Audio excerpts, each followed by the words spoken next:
I, 28F, have been with my husband James, and 29M for 6 years, married for 3. We met in college when I was a junior and he was a senior. From the beginning, I noticed James had a close relationship with his best friend Tom's younger sister, Jennifer, 20F. At first, I thought it was sweet how he looked out for her like a big brother. James and Tom had been friends since high school. They played on the same soccer team and became inseparable. James spent a lot of time at Tom's house, which is how he got to know Jennifer. She was only 11 when they met, and James, being 18 at the time, took on a sort of mentoring role. He'd help her with homework, teach her soccer tricks, and was always there to listen when she had problems at school. As our relationship progressed, I noticed how often James would bring up Jennifer in conversation. He'd share stories about her accomplishments, laugh about inside jokes they had, and generally speak about her with a lot of affection. I didn't think much of it initially. After all, he'd known her for years and watched her grow up. When we started dating seriously, Jennifer was 15.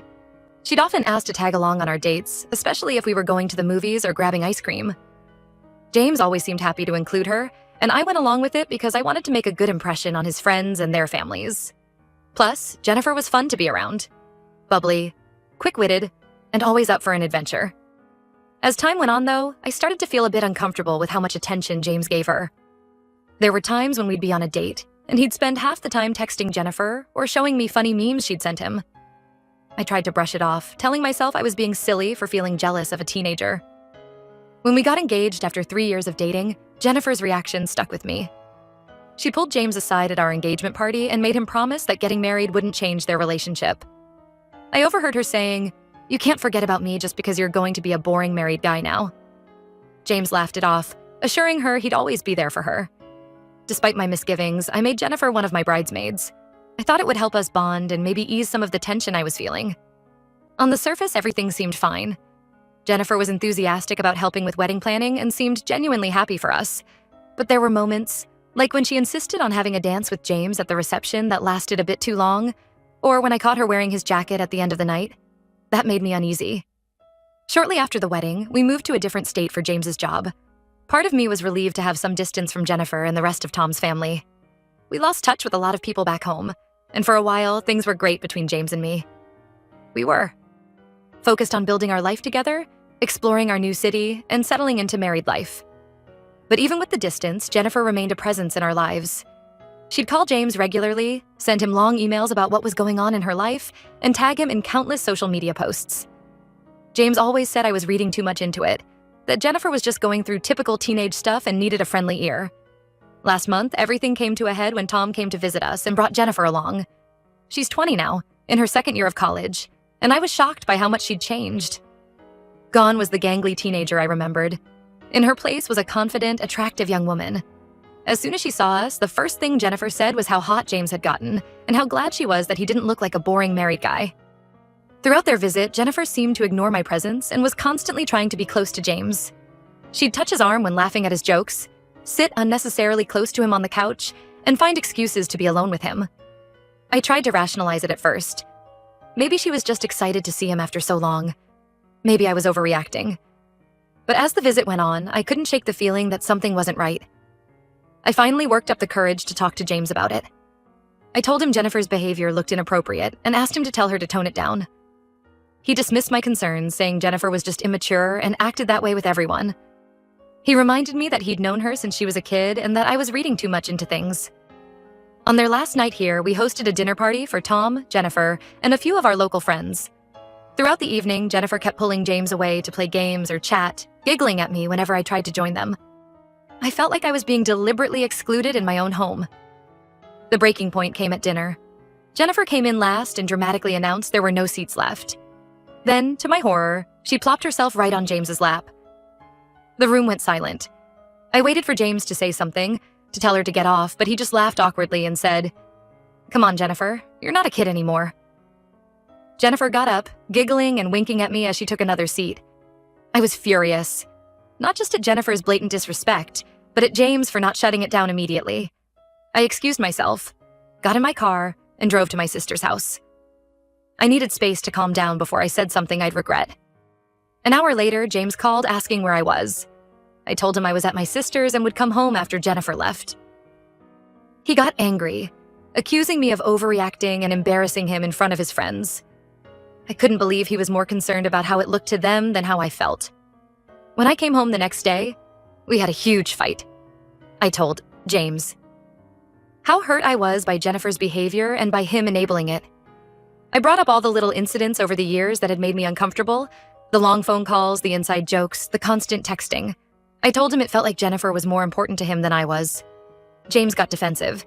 He accused me of being insecure and said I was being ridiculous about his little sister. He brought up how I'd never had a problem with Jennifer before, conveniently forgetting all the times I'd expressed discomfort over the years. He said I was trying to make him choose between his family and me. I said regardless of his intentions, Jennifer was being disrespectful to our marriage and I didn't want her in our home again. James asked if I was giving him an ultimatum.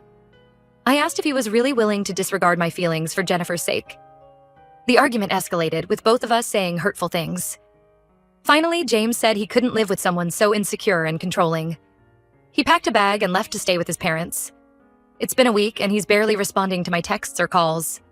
When he does reply, it's short and cold. I'm hurt and confused. I thought we had a strong marriage, but this whole situation has made me question everything. To make matters worse, Tom texted me saying I was a horrible person for trying to come between James and Jennifer's special bond. He said their friendship was none of my business and that I should be grateful James had such a close relationship with his family. Jennifer sent me a message too. It was dripping with condescension, saying how sorry she was for making me feel so insecure, but that I shouldn't have thrown a tantrum and ruined everyone's night. She said James had always been there for her, and that I was selfish for trying to change that. I'm at a loss.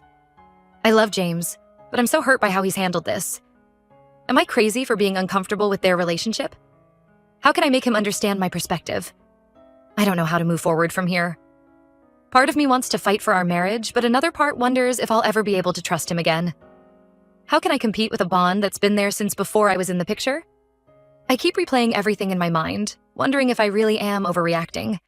But then I remember the look on Jennifer's face when she sat on James's lap, the way she smirked at me, and I know in my gut that something isn't right.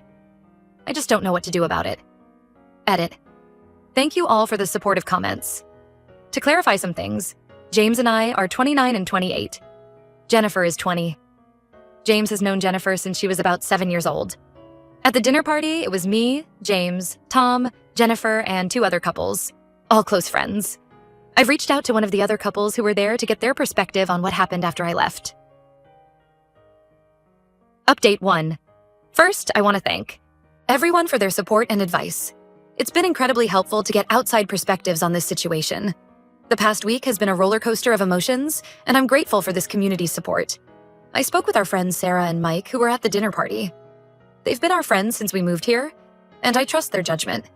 They were very sympathetic and confirmed that things got very awkward after I left.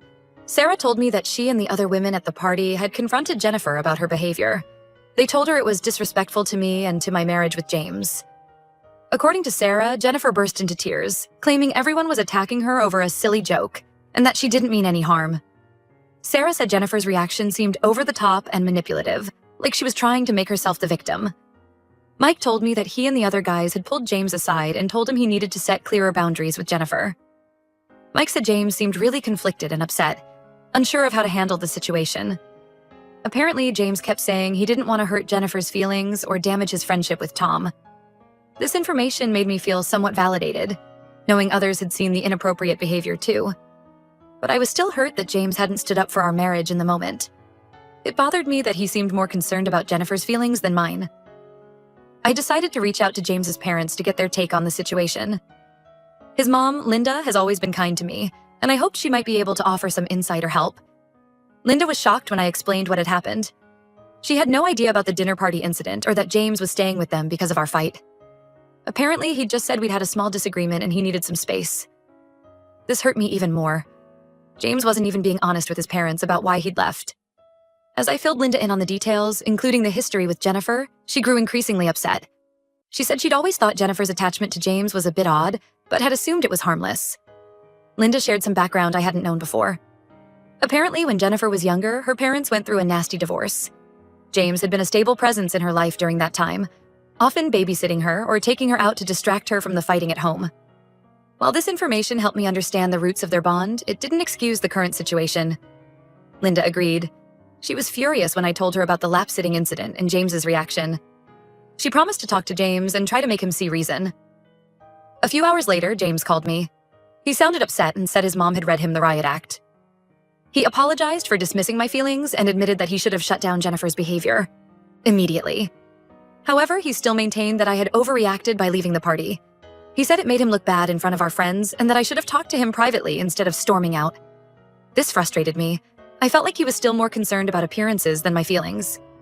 We argued for a while, with me trying to explain that it wasn't about him or even really about Jennifer. It was about respect for our marriage. I told him I felt like he'd chosen Jennifer's feelings over mine, and that hurt deeply. I brought up all the little incidents over the years, the constant texting, the long phone calls, the inside jokes, and how they had made me feel like an outsider in my own marriage. James got defensive again, saying I was twisting things and that he'd always been faithful to me. He accused me of trying to control who he could be friends with. I reminded him that I'd never had an issue with any of his other female friends, just Jennifer, because of her inappropriate behavior. I also brought up how he'd confided in Tom about our fight but lied to his parents. I asked him why. If he truly believed he'd done nothing wrong, he felt the need to hide the real reason for staying with them. This seemed to catch him off guard, and he struggled to come up with an explanation. The conversation ended with both of us frustrated and no real resolution. James said he needed more time to think and that he'd call me in a few days. I felt drained and disheartened. It seemed like every time we talked, we just went in circles without really addressing the core issues. I'm feeling really lost and conflicted. On one hand, I'm glad James finally seems to be taking my concerns somewhat seriously. On the other hand, I'm hurt that it took his mother's intervention for him to even consider my perspective. And I'm still angry that he seems more concerned about maintaining his relationship with Jennifer than addressing the damage to our marriage. I've decided to stay with my sister for a while longer. Being in our house alone just makes me sad and anxious. My sister has been incredibly supportive, reminding me that I deserve a partner who puts our marriage first. She's been helping me process my feelings and think through what I want for my future. I find myself replaying moments from our relationship, wondering if there were signs I missed.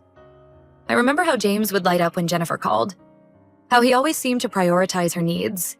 I think about all the times I swallowed my discomfort because I didn't want to seem jealous or controlling. Now I wonder if I should have spoken up sooner. I'm trying to stay strong and not cave just because I miss James. I know we need to fully address this issue if we have any hope of moving forward. But I'm scared that maybe our values and priorities are just too different to reconcile. I love James, but I don't know if I can be with someone who doesn't put our marriage first. For now, I'm taking things day by day. I'm focusing on self-care and leaning on my support system. I've even started seeing a therapist to help me process everything. I know I need to be in a good place mentally before I can make any big decisions about my marriage. I'll update again when I have more news. Thank you all again for your support and advice during this difficult time. It means more than you know. Update 2. It's been about 2 weeks since my last update, and a lot has happened. I've been doing a lot of thinking and soul-searching, trying to figure out what I want and need from my relationship. James finally came home after staying with his parents for over a week. We had a long, intense conversation about everything that had happened. He admitted that his mom and dad had really made him think about his behavior and how it must have looked from my perspective. He apologized sincerely for dismissing my feelings and for not setting clear boundaries with Jennifer. He said he'd been blind to how her behavior had changed as she got older, still seeing her as the little girl he used to babysit. James acknowledged that he should have shut down her flirting immediately, and that he'd let things go too far out of a misplaced sense of loyalty to his friend's family.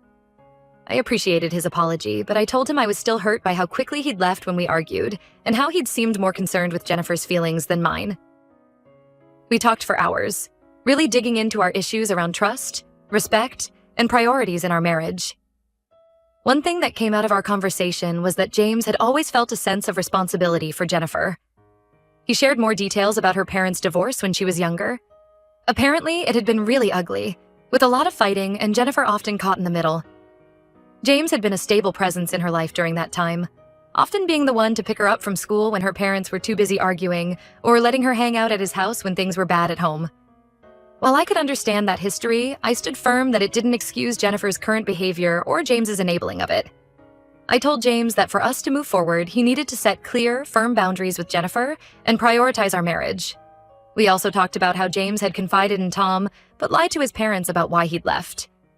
James admitted he was embarrassed and didn't want his parents to think badly of him. He realized this was a sign that on some level, He knew his behavior had been inappropriate. James agreed that changes needed to be made. He said he'd already spoken to Tom about the situation. Apparently, Tom was mortified when he heard the full story of what happened at the dinner party. He apologized to James for his angry text to me and promised to have a serious talk with Jennifer about her behavior. As for Jennifer herself, James showed me a message he'd sent her. In it, he explained that her behavior had been inappropriate and disrespectful to our marriage. He told her that while he cared about her as a family friend, he needed to create some distance in their relationship out of respect for me and our marriage. He made it clear that any future interactions would need to include me and maintain appropriate boundaries. Jennifer's response was pretty immature. She accused me of manipulating James and trying to cut her out of his life. She said some nasty things about me and our relationship, claiming that I was insecure and controlling. James shut it down immediately, telling her that this was his decision and that he wouldn't tolerate her disrespecting me or our marriage. I felt proud of James for finally standing up to Jennifer, but I'm still struggling to fully trust him again. The whole situation has brought up a lot of insecurities and doubts that I didn't even realize I had. I told James that while I appreciated the steps he was taking, it would take time for me to feel secure in our relationship again. We've agreed to try couples counseling to work on our communication and rebuild our trust. James has also promised to be more transparent about his interactions with Jennifer or any of Tom's family in the future. He's committed to putting our marriage first and working to regain my trust. For now, we're taking things day by day. I'm cautiously optimistic, but still guarding my heart a bit.